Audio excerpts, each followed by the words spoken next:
अबे अबे दुबे, अब ये डर की बात, कौन डरा हुआ दिखाई दे रहा है? कांग्रेस कह रही है हमारी रणनीति है, अभी रुकिए, कल आखिरी दिन है, पर आखिरी दिन फ्रंट फुट पर भी खेलना होता है। डरो मत, राहुल गांधी कहते हैं लड़की हूं, लड़ सकती हूं, प्रियंका गांधी वाड्रा कहती हैं, या उनकी मर्जी, वो आखिरी दम पर जाकर अपने पत्ते खोलेंगे। कैसे देखते हैं आप? देखिए, इस वक्त इलेक्ट्रॉनिक मीडिया हो, प्रिंट मीडिया हो या सोशल मीडिया हो, सबसे जुड़े हुए पत्रकार जो उत्तर प्रदेश की राजनीति में दिलचस्पी रखते हैं केवल 2 निर्वाचन क्षेत्रों में पाए जाते हैं पिछले 1 हफ्ते से। उनके फोन भी आते हैं क्योंकि सब लोग हम एक दूसरे को जानते हैं। किसी को भी फोन कर दो, पता चला कि वो तो अमेठी में किसी चौराहे पर लोगों से, पान वाले से बात कर रहा है, चाय वाले से बात कर रहा है। ये स्थिति है इस वक्त।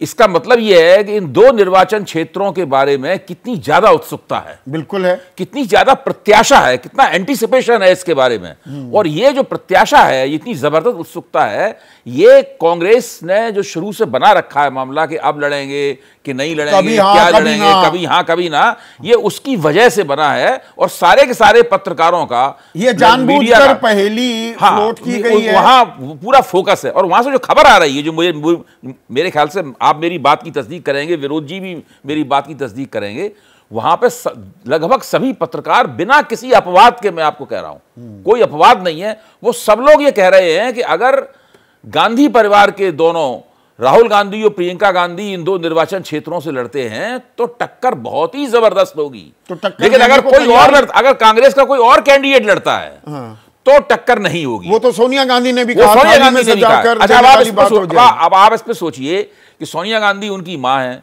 रोज ही मिलती होंगी या बात होती होगी, उन्हें सार्वजनिक रूप से ये बात कहने की जरूरत क्यों पड़ी? हाँ, ये कांग्रेसी खेमे से खबर परोसी गई थी, क्योंकि इसको एक सार्वजनिक जीवन की खुराक के तौर पे इसको पेश किया गया है, क्योंकि इससे एक पूरा माहौल बने। इस वक्त इन 2 निर्वाचन क्षेत्रों पे सबकी चिंता, तो लड़ेंगे। मेरा तो मानना है लड़ेंगे और लड़ना चाहिए, दोनों ही बातें मैं कहता हूं। और ये दोनों निर्वाचन क्षेत्रों की जनता से भी संदेश आ रहा है। पर पहेली तो बरकरार है ना, टाइमिंग बड़ी इंपॉर्टेंट होती है।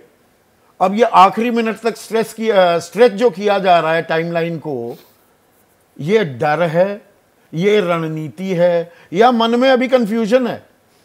देखिए, आपकी बात का जवाब मैं दूंगा, लेकिन रागिनी ने 2 लाइनें कही थी कि धीरे धीरे रे मना, तो मैंने 2 लाइनें लिख दी रागिनी के लिए कि इतना धीरे ना चलो कि राही ही थक जाए।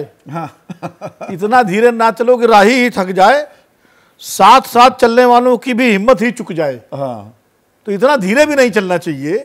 आज ही मेरी रायबरेली में किसी कांग्रेस के बड़े जिम्मेदार नेता से बात हो रही थी।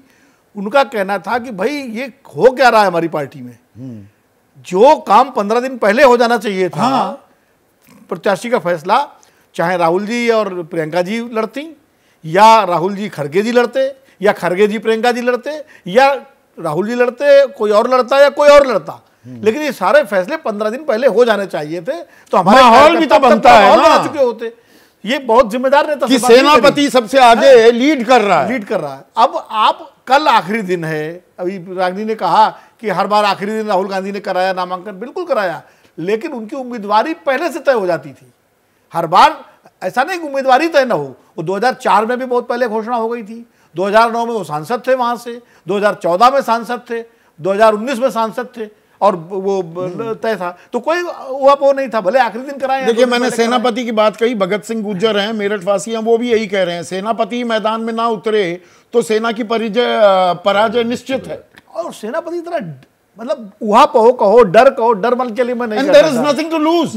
2.36% वोट बैंक पर आप सिमट गए हो। देखिए, चुनाव, पहली बात तो ये सोचना कि हम हार ही जाएंगे, ये अपने आप में एक मनोवैज्ञानिक कमजोरी है। भाई, चुनाव जो निर्दलीय भी लड़ता है ना, वो भी ये सोच के जाता है कि हम जीतेंगे चुनाव। और ऐसे ऐसे निर्दलीय प्रत्याशी हैं जिनकी जमानतें जब्त हुई हैं, लेकिन जब चुनाव लड़ते हैं तो वो, उनकी बात सुने तो लगता है वो जीत रहे हैं चुनाव। तो चुनाव लड़ने का मतलब है आप जीत की उसके साथ जाएं, किलर इंस्टिंक्ट के साथ। और उत्तर प्रदेश में अभी 64 सीटों पर मतदान होना बाकी है। भाई, मैं आपको एक उदाहरण देता हूं। 2021 में तृणमूल कांग्रेस ने पहले से ज्यादा बढ़िया प्रदर्शन किया और ममता बनर्जी नंदीग्राम में चुनाव हार गई। हाँ। लेकिन नंदीग्राम उन्होंने भवानीपुर छोड़कर नंदीग्राम तय किया। हाँ। शुभेंदु अधिकारी के खिलाफ वो बीजेपी ने सारी ताकत वहां लगा दी, भूल गए, और उनके कार्यकर्ताओं में जो मनोबल बढ़ा, हाँ, उसका फायदा मिला, हार के भी जीत मिली। तो इसलिए कम से कम राहुल गांधी और प्रियंका गांधी, राहुल गांधी इसमें पूरे देश में कांग्रेस के नेता सबसे बड़े हैं, और जिस तरह उन्होंने यात्राएं की हैं, जो उनको समर्थन मिला है, जो उनका एक छवि बनी है, उसके बाद भी अगर वो उहापोह में है तो फिर कांग्रेस पार्टी के लिए मैं क्या कहूं। नहीं, और उसमें फिर ये उनकी ये ताल ठोकना, मैं डरता नहीं हूं, तो यहां तो सीधी लड़ाई की बात है ना, वरना संदेश गलत जाएगा क्या। राजनीति संकेत और संदेश पर भी बहुत चलती। फिर आप दूसरे नेताओं से कैसे कहेंगे कि आप जाके चुनाव लड़िए वहां से? नहीं, वो तो कह दिया सबको, वही मैं कह रहा हूं।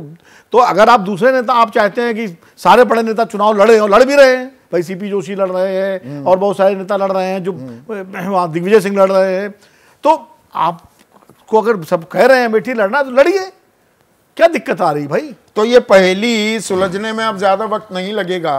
कल क्योंकि नामांकन का आखिरी दिन है, तो पत्ते तो खुलेंगे, और पत्ते कैसे खुलेंगे? डर और घबराहट, भागना या सामने आना, taking the bull bye it's horn, कौन क्या करता है, ये तस्वीर बिल्कुल साफ होने वाली है। और इसके असरात क्या होंगे उत्तर प्रदेश, जो सबसे बड़ा राज्य है सीटों के लिहाज से, ये भी देखने वाली बात होगी। तो बात हो रही थी अमेठी रायबरेली की, पहेली बने हुए हैं, राहुल गांधी प्रियंका गांधी वाड्रा चुनाव लड़ेंगे या नहीं।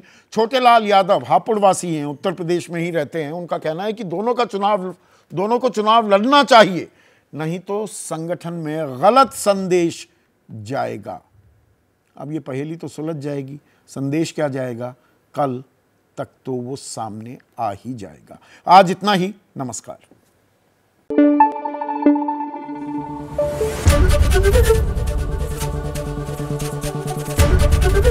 एबीपी न्यूज आपको रखे आगे।